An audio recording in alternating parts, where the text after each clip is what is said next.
this is the headquarters. It was Simon. And of course, Simon is Peter. Now, Simon's mother-in-law was laying sick with a fever, and immediately they spoke to Jesus about her. Simon, of course, is going to be named Peter, which means a little chip of a stone of a rock. He was married. If you have a mother-in-law, you're married. Probably had kids. So my salute to the Catholics that think Peter is the first papa, and their preachers can't marry. Peter was married. Anyway, Peter wasn't the first pope. There is no such thing as a pope. Verse 31. And he came to her and raised her up, taking her by the hand, and the fever left her, and she waited on them. The word waited here, we're not going to go into the Greek, that means she fixed dinner. She went in and fixed supper for everybody. And that's, that was her mission, that's her job, that's what she went to do. This is a miracle. Verse 22. When evening came, after the sun had set, they began bringing to him all who were ill and those who were demon-possessed. And the whole city had gathered at the door. And he healed many who were ill with various diseases and cast out many demons, and he was not permitting the demons to speak because they knew who he was. Jesus many times would tell people don't say anything about the miracle. Generally the purpose was that I've got 3 years before I go to the cross.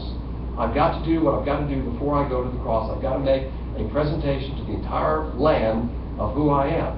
And so he wanted to follow the Father's plan, the Father's timing, and that's why he would tell these things. The demons knew who he were. They have a great communication system. Demons could only be in one place at one time, but they have a great combo system with each other. Verse 35. In the early morning, while it was still dark, Jesus got up, left the house, and went away to an excluded place and was praying there. Simon and his companions searched for him. They found him and said to him, "Everyone is looking for you." Now notice all these miracles are occurring outside of Peter's house, right at the door. Huge crowd. Peter's house is not that far from the synagogue. If you go there today, you can see it. He said to them, "Let us go somewhere else to the towns nearby, so that I may preach there also. For that is what I came for." This is what he came for right now in the three years. He's coming to announce that he is here. He's making a bona fide presentation to the nation of Israel that I am your king, I am your Messiah. And they rejected him, of course. But he had to make the presentation, and he did. Verse 39, and he went into their synagogues throughout all Galilee, preaching and casting out the demons. And a leper came to Jesus, beseeching him, and falling on his knees before him, and saying, "If you are willing, you can make me clean." Moved with compassion. Remember, Jesus had compassion. He's a human. He cried. He laughed. He had everything that all humans have. Moved with compassion, Jesus stretched out his hand and touched him and said to him, "I am willing, be cleansed." Immediately the leprosy left him, and he was cleansed. Leprosy is a horrible disease. If you've ever seen pictures of it, Google it. Skin is all like just literally rotting off your body, and very horrible looking people. They'd cover themselves and no one could see them. And of course, these miracles didn't occur like, 5 minutes it starts to change, it starts to get better, and the points it goes away. No, it's like instantaneous. Boom. An instantaneous healing. And it says immediately, it's gone. So his skin is restored. So ladies, if you want that soft cream or whatever, he had the skin of a baby's behind all over his body. Just perfect skin, no wrinkles, no nothing, no moles, pimples, all that stuff, gouges. It was just perfect. Now, of course, it degenerated as time went by, but for now, it's perfect skin. Creamy, everything's wonderful. Verse 43, and he sternly warned him and immediately sent him away, and said to him, and he said to him, "See that you say nothing to anyone, but go show yourself to the priest and offer for your cleansing what Moses commanded as a testimony to them."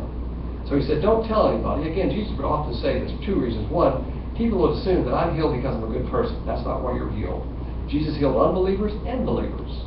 And plus his time had not come yet. The cross was not yet going to be accomplished. But he did send him to the priest. That is the heart of Judaism in the temple. Now, Moses commanded, and that's in Leviticus 14:1, and then read on up to about chapter 30 or so. The Jews kept detailed records of every Jew. And they had a library that you wouldn't believe. They knew who your mom was. In the South, one of the things we pride ourselves on is we know who each other are. When Southerners meet each other, the first thing we ask is, who's your kinfolk? That's kind of the first thing we want to know. Who are you related to? Blah, blah, blah. And then we ask, well, what outfit did your granddaddy serve in the war? That's the second bunch of questions, because Southerners are very connected. And you'll find out that those connections are pretty, wow, okay, your second cousin is my third cousin on the mother's side. And so the Jews had this in spades. And any Jew that had leprosy, they put you in a separate book, and you were cast out. And that was the law of Moses. But if you were healed, you would present yourself to the priest, you'd make an offering, and they'd take your name off the leprosy book and reinstate you back in the other book. Now this hadn't been seen for hundreds of years. No one had gone into the temple and presented themselves as being healed from leprosy, because you don't get healed from leprosy. Once you've got leprosy, that's it. This is a true bona fide miracle. And so this is an indication to these Pharisees and to these scholars that, hey, the Messiah is here, folks. Because the predictions are that he would cause the deaf to hear, the blind to see, the dead to rise, the lepers to no longer have leprosy. So this should have been an indication to them that the Messiah is here. Right in the heart of Judaism, the Messiah is here. Did they respond to that? No. But they should have, because they could check their records on the big leprosy book. They said, well, hell's bells.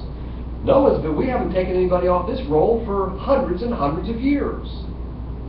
Wow, this is something special. Who is this man? I mean, that's logically what you would think.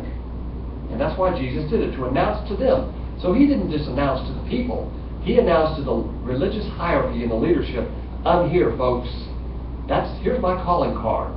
Have gun, will travel, boom, right in front of them. Verse 45, but he went out and began to proclaim it freely and to spread the news around to such an extent that Jesus could no longer publicly enter a city, but stayed out in unpopulated areas.